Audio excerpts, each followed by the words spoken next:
Yo people, welcome back to Riverraypa Gaming, and today we're finally going to sort out the Logitech G920 for Assetto Corsa Rally, both tarmac and gravel. If your wheel feels twitchy, dead, no force feedback, or just plain wrong in this game, then this video is for you.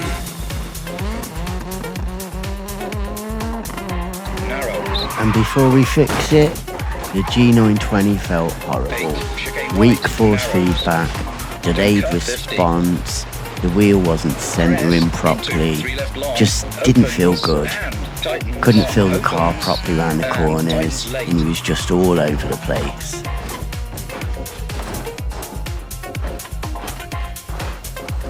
Right, 3 left, don't cut, and flat right. So, before we even changed any in-game settings, the G920 itself was the problem.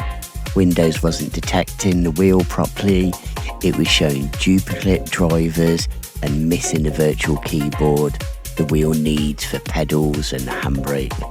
The Steam inputs was overriding the wheel, which completely ruined the force feedback, and G HUB was running weak default settings that made the wheel feel lifeless. But once we fixed all these, USB ports, Steam inputs and the G HUB, the force feedback finally started behaving. Right, let's get the controls sorted properly. From the main menu, we head into settings, then across into inputs. This is where Assetto Corsa Rally hides all the wheel setup stuff.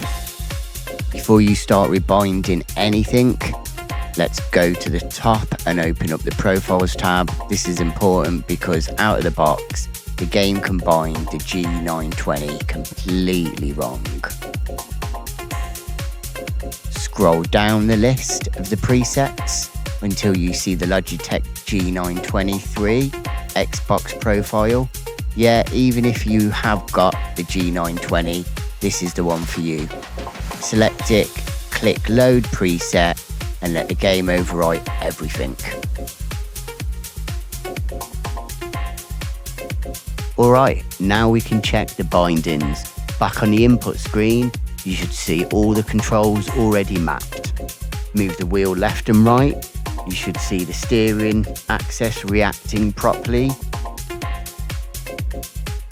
Hit the throttle, brake and the clutch, and yes, they'll probably be backwards at first. That's totally normal for a Logitech wheel. Pull your handbrake too, that should go straight to 100%. If it doesn't, you've probably got a USB port issue, it's not a game issue.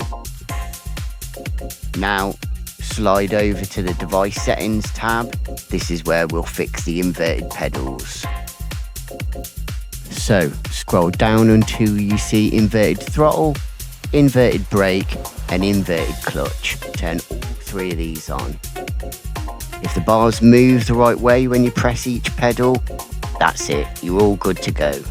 Also at this point, check the handbrake again, that the range bar goes all the way to 100%. Once everything reacts smoothly, that's your binding sorted. We can now move on to the force feedback, which is the part that actually makes the wheel feel alive again. Alright, force feedback now. This is where the G920 goes from feeling like a toy to actually feeling like a real wheel.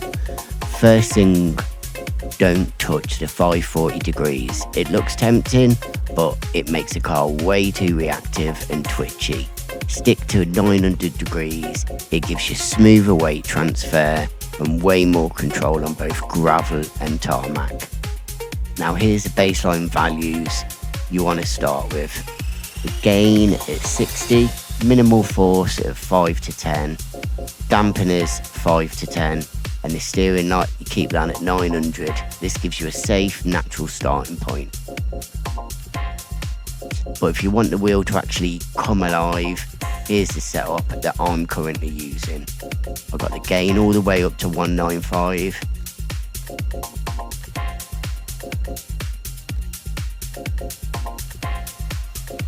Minimal force is at 10. Dampeners down to 2. And the steering lock I left at 900. This combo gives you a solid weight on the wheel without clipping, cleaner mid-corner details, and the G920 stops doing that horrible chattering on the gravel. Dial this in and match it with the G HUB settings that I'll show you next, and your car finally starts handling like it should have done from day one. So, last part now, G HUB. This is where most people mess up their wheel without realising, so let's sort it properly. First thing I do is make sure everything is on default, just so we know we're playing from a clean slate. Then I set the sensitivity to 85. This gets rid of the wooden on-centering feeling that the G920 can have sometimes. Next, make sure that the operating range is 900 degrees. You can have it at 540. It's personal preference. It's what you feel is best for you. I find 900 is best for me. And finally, the centering spring strength to 95. Leave the checkbox off. Don't enable it after. Even though it's unchecked, the value still helps the wheel self-centering naturally in Assetto Corsa rally. And that's it. These are the G HUB settings I'm actually using in my runs, and together with the in-game changes, this completely transformed the G920 in-game for me. So hopefully it does the same for you.